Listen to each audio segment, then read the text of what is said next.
In this tutorial, we're going to be discussing core strength. We're going to be discussing it for beginners, for runners, for cyclists or cycling. So we're going to look at, first of all, what core strength is. Once we understand what it is, we can then start to understand how useful it's going to be for those populations or those people. And then we can start thinking about exercises that we can start using, if we need to use them, that is. So it's very important that we first sort of establish what core strength is. So what we're going to do is I'm just going to take the word strength first. Now, the definition of strength is the ability of a muscle or a group of muscles to produce maximum force in one repetition or in one contraction. So it's about essentially how strong a muscle is once. Now, when we're talking about the core, we're talking about the core muscles. So the rectus abdominis down the front, the obliques around the side, internal and external. You've got then transverse abdominis lower than that. You've got the QL on either side of the spine. You've got erector spinae going up the back. You could then add into that the glutes, the traps, the lats as well. So we're talking about the ability of those muscles to be able to contract, and the difference with the core, with a muscle of a limb, so let's just say a bicep, when we do a bicep curl, the strength of our bicep is the ability for the bicep to lift the heaviest weight, so sort of produce its maximal force one time. Now, the muscles of the core don't work like the muscles of the limbs. So the muscles of the limbs, like a bicep, is there to make my straight elbow bent. That's what my bicep's for. That's what it does. Now, the muscles of the core aren't like that. They do have that ability. So the rectus abdominis does have the ability to bend the spine, but there's a lot of other muscles involved in that. And it's not necessarily the best use of that muscle. So the core muscles are there to hold the spine in position. So, for example, if we've got a weight on the floor and we need to lift it up, if it's a heavy weight, the rectus abdominis, the obliques, the transverse abdominis, the QL, the erector spinae all need to compress around the abdomen and around the spine to hold it in place. So the muscles of the limbs, the glutes, the quads, the hamstrings, lift the weight. So they're the ones that are doing let's just say the contraction, like the bicep. So they're the ones lifting the weight. The muscles of the core are holding the spine in position to make that movement efficient, and also to protect the spine, because the spine doesn't like it when it bends under a heavy load. So core strength is the ability of the core muscles to be able to hold the spine in position and compress around the abdomen to enhance the strength of the limbs. So when we understand core strength to be like that, we can then start to understand, when we're talking about beginners, when we're talking about runners, when we're talking about cyclists, what they need and how much they need it. So the next question is core strength important? When we talk about is core strength important, we are then talking about it depends. So it depends on what the individual needs from the core strength. So again, we're talking about beginners, we're talking about runners, we're talking about cyclists. So if we're talking about beginners, is it important for a beginner? Well, first of all, we have to test what is their core strength like. If it's very minimal, and in my opinion, everyone on the planet requires some degree of core strength.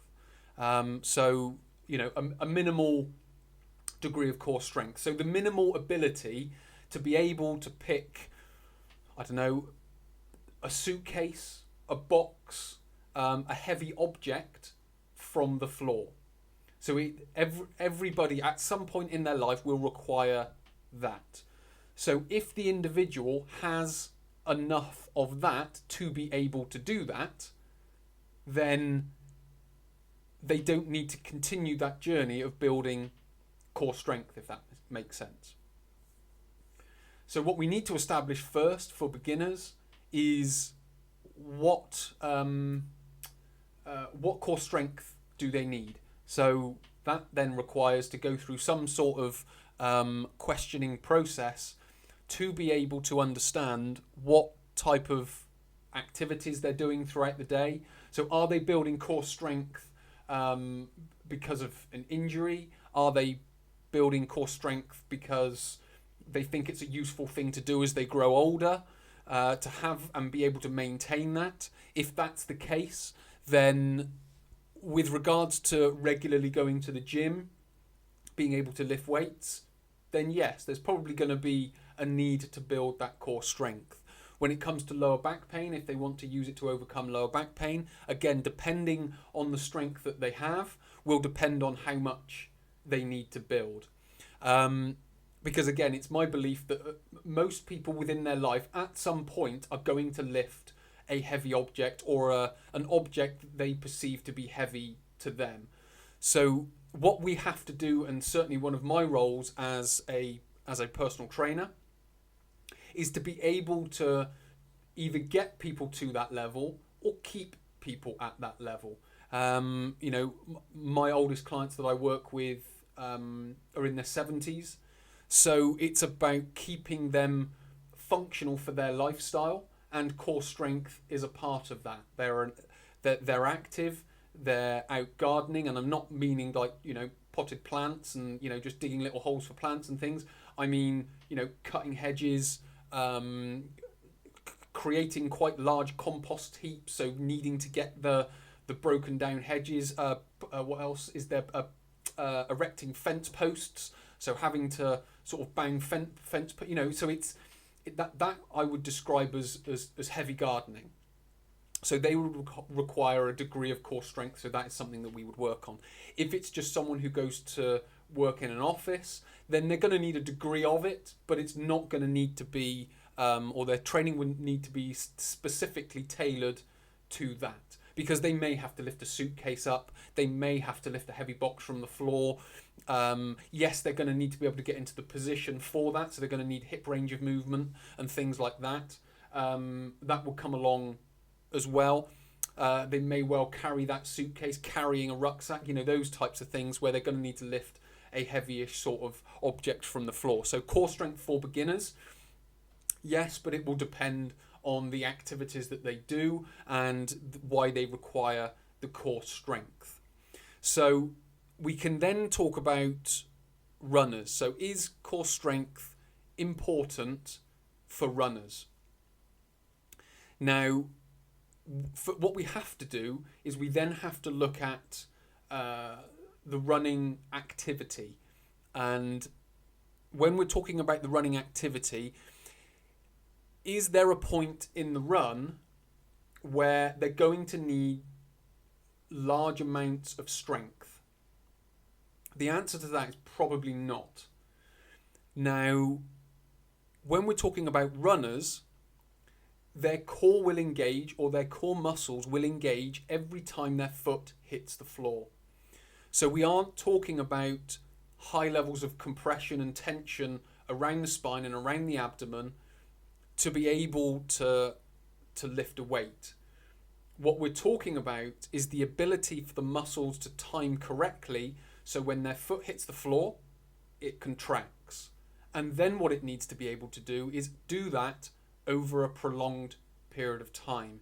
Now, there's going to be sort of an integration with what the hips are doing, the muscles of the thigh are doing, the muscles of the lower leg are doing. There's going to be an element of what type of technique do they have?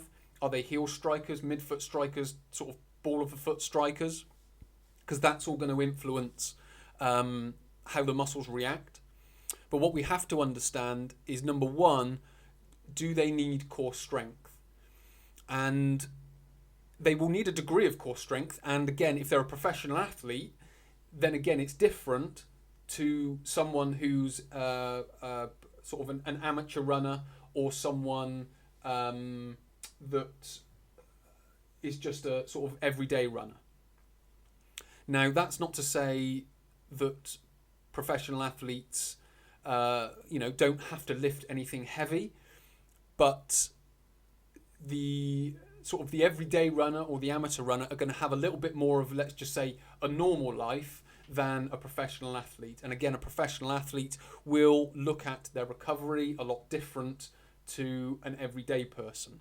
So when we're talking about core strength for runners, they will need a degree of it, because they will need a degree of it just to be able to get through everyday life. But what we have to look at are the specific nature of the sport that they're doing. So every time their foot hits the floor, they need the muscles to time to be able to contract. Now, that will need a degree of strength to be able to do that, but what it's more going to need is the core stability, which is the timing of the muscles. It's going to be that's then going to be, if the muscles can time correctly, well, first of all, if their foot can strike the floor correctly, that's going to create the correct ground reaction forces that go up the leg. That's then going to create the muscle contractions of the lower leg, of the upper leg, and of the hip, which is then going to impact on what the muscles need to do of the spine. Because every time the foot hits the floor, that tension will absorb energy, and when the tension is released, that energy will help propel them forward. So it's not like when you lift a big heavy weight from the floor. Running isn't like that. I describe running as running on springs, if you're doing it correctly. So when the spring elongates, it's storing energy and then it pings back. That's how a runner runs correctly and most efficiently. When we talk about someone lifting a weight up off the floor, or pressing a weight, or pulling their body up, that's very different than the foot touching the floor for a split second and propelling themselves forward. So we have to again differentiate what that means for the individual, and we also again would have to assess and test those different things. So we can then determine, do they need any core strength just for everyday life, or do they require a degree of core strength for their running? If they do, then we can work on it. If they don't, then we won't need to work on it, or we won't need to work on it as much. We may need to keep a degree of it within the training or in the training program, just to keep a level of it and maintain it, so on and so forth. So that would be the sort of how you would think about, or how I would think about working with a runner. So we would then tailor exercises for that. So we would look at single leg exercises over sort of 2 feet on the floor, because a runner very rarely has 2 feet on the floor at any one time during their activity. So we would look at that. We would also then look about to bring in sort of bouncing type exercises to condition that type of movement. So there would be some jumping and landing involved, and again, that would be jumping off of one leg, landing on one leg, jumping off one leg, landing on the other leg, so on and so forth.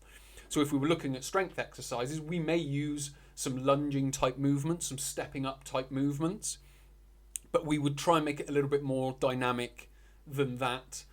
With regards to core exercises, we would start looking at the ability to build a plank, so have a decent plank. But then what we need to do is we need to make that more dynamic and start training the timing of the muscle. So we might use a plank and then lifting an arm up. So whenever we lift the arm from the floor, that's going to get a degree of timing.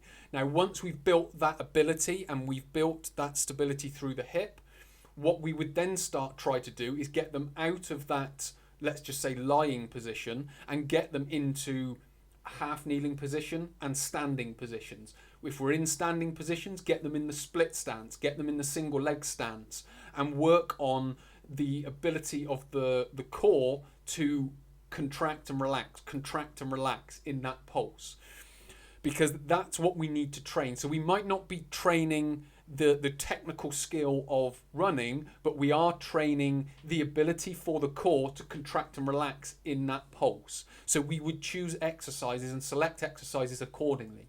And we would do that in the split stance, in the single leg stance. We can do that down in a half kneeling position as well. So it's just thinking about the sport that the person's doing, and then thinking about the exercises to choose off the back of that. Not necessarily to train the technical skill of running. I'm not a running coach.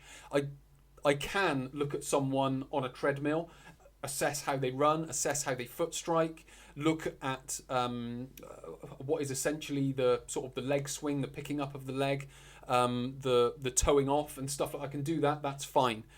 But when we're talking about core strength for runners, that isn't necessarily something that we would need to look at. We would be looking at the ability of the core to contract and relax in that pulse. Obviously, then we would build endurance, so the ability to do that over a period of time. But we're not looking at maximal contractions like strength. We're looking at submaximal contractions like endurance and that core stability just to pulse when their foot hits the floor. So that's the kind of that's the idea around core strength for runners. Do they need it? Well, it depends. So we would need to assess that. If the runner doesn't need it, then again, I don't see the necessity of standing them over a big heavy weight on the floor and then lifting it up. We may do that as good practice to make sure the hips are still able to function. We've got good posterior chain integration, so on and so forth. So there, you can see there is a place for it, but it's not of high demand when it comes to core strength as a priority for a runner. What would be a priority would be that timing, that pulsing, that contract, relax nature of the core when the foot hits the floor. So when we talk now about core strength for cycling or cyclists, this could now be slightly different. Because if we look at what a cyclist is doing, their foot is attached to the pedal. Again, depending on the type of cyclist you are. If you've got the clip-in pedals, then again, that's different than if you've just got the sort of the standing on top of pedals that you only sort of push down, because if you were to pick it up, your foot isn't attached to it. So again, there's a difference there. So we've got to understand that. So with regards to cycling as a sport, we've got to look at the different aspects of cycling. Now, we've got obviously going downhill, we've got going on the flat, and we've got going uphill. We've also got, on any three of those, we've got let's just say the hard cycling, where we're really pushing out an effort, and we've got the light cycling, where we're just, in some respects, kind of going through the motion, maintaining a tempo, just using it as an endurance ride. So we've got all those different aspects that we need to understand. So we need to understand what is the cyclist training for, what is their preference, so what type of cyclist are they. If we can understand all that, we can start to piece together the components they need to enhance for their cycling. Again, it depends what type of cyclist they are. Are they an everyday cyclist, an amateur cyclist, or a professional cyclist? Are they going to need a degree of it? Potentially. So there may be a place to do sort of heavy lifting. But for the most part, in regards to that, it's only going to be one component. So core strength for cyclists. Now, obviously, we know core strength is the ability of those core muscles to really compress around the torso. Now, it's not like running, because the foot only hits the floor for a split second. So whenever either both feet are off the floor or one foot is off the floor, that side of the core is going to relax and it's going to contract, and it's only hitting the floor for a split second. Where with cycling, we are aiming to get a full pedal stroke. So it's push down, drag back, pull up, push over the top. So we're engaged in that the whole time. It's just the muscles are changing. Now, when it comes to, if I use the most extreme example, which is cycling up a steep hill. Now, what happens when we cycle up a steep hill? The RPM, or the cadence, or the amount of times, the revolutions that your foot does goes right down. So it could go down, depending on how steep the hill is, down to 50 revolutions per minute, possibly even 40. It could even go down more than that. So we've got that slow nature to it.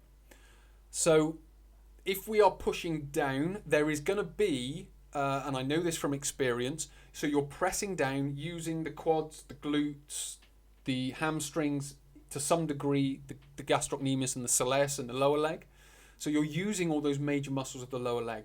What's also happening, when we're holding onto the handlebars, if we are grinding like that, we are going to be holding on to the handlebars a lot tighter.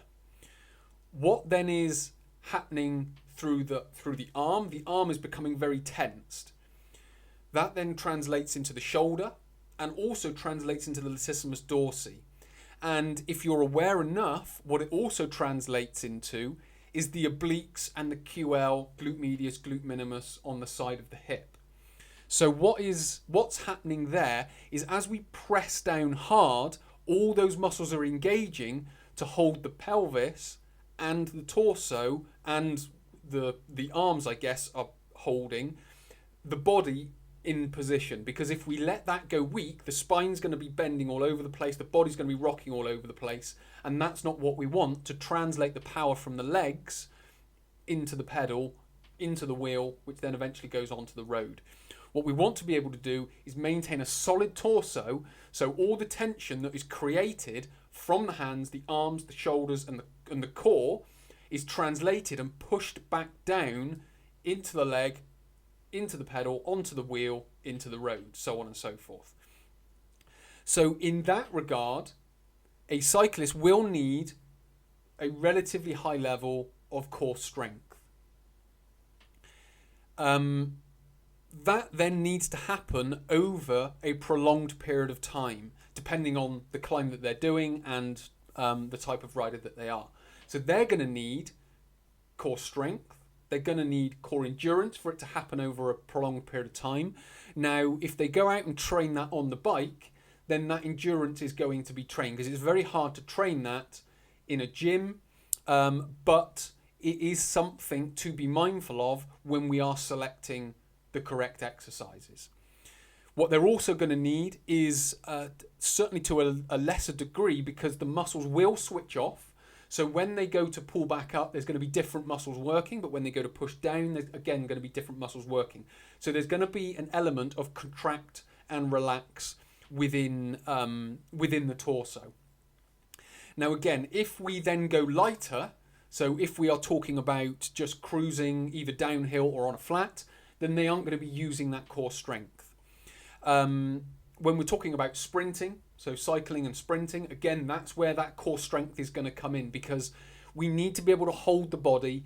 Certainly if it's sprinting, let's just say it's the last 250 meters of a stage or a race or whatever, then it might only be 10 seconds to 30 seconds that they're going to be at a real high level of sprinting. Again, they're going to be gripping onto the handlebars, trying to create that stiffness through the torso so they can essentially pump the leg like pistons, but the torso wants to be strong enough that it can cope with the strength that's being, or the power that's being produced by the lower legs. Because if the core strength doesn't match the power from the legs, again the spine is going to buckle, and the energy from the legs, or power from the legs, is going to be dissipated out of the spine. Exercises that we might talk about and use, again, what we're trying to think about is the position that they're in. So plank is a very good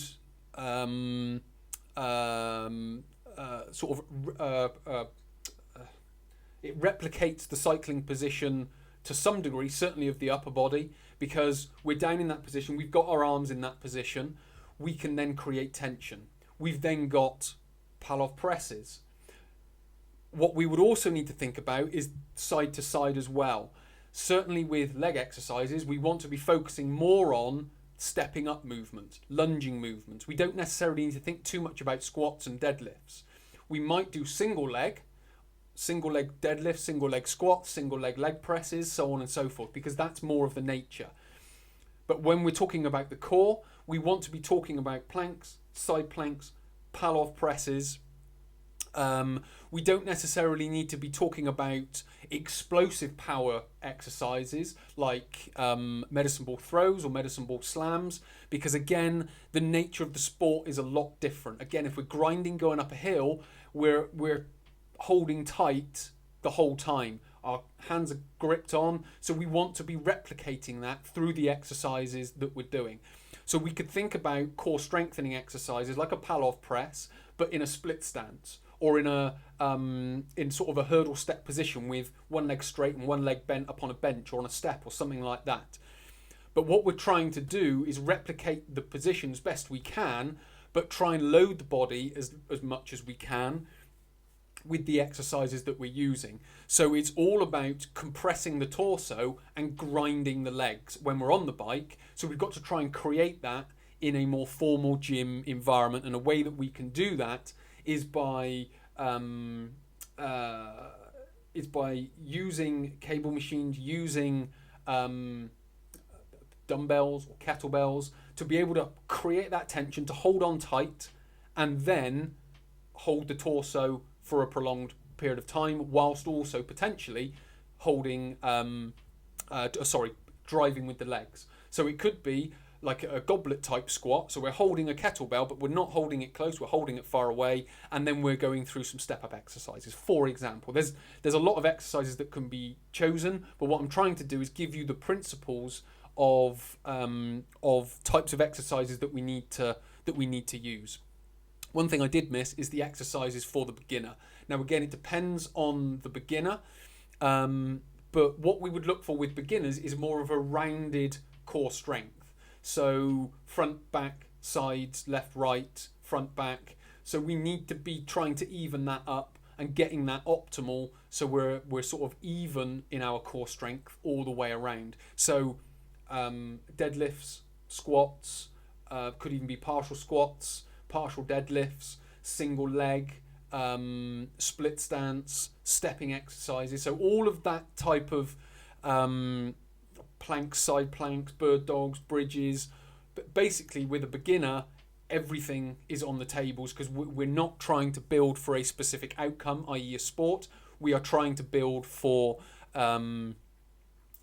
just sort of overall strength and sort of an optimal core where everything can work optimally. That's what an athlete would need, or a sports person would need, or a fitness enthusiast would need.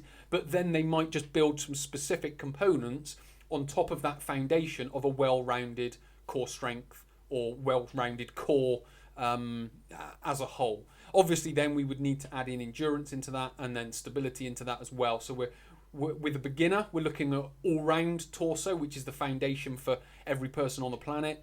Then when we start going into sports, we start picking the specific components that sport requires, and then applying it to the individual and the type of runner or the type of cyclist they are.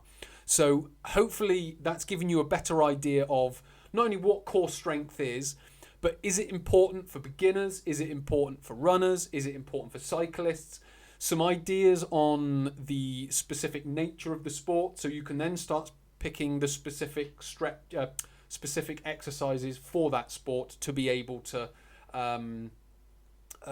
sort of get the core strength that you need. Obviously, if you need it, whether you need it, certain sports require more, as I've described. So, many thanks for watching. My name is Chris from Christopher Hall Training. I'll speak to you in the next tutorial.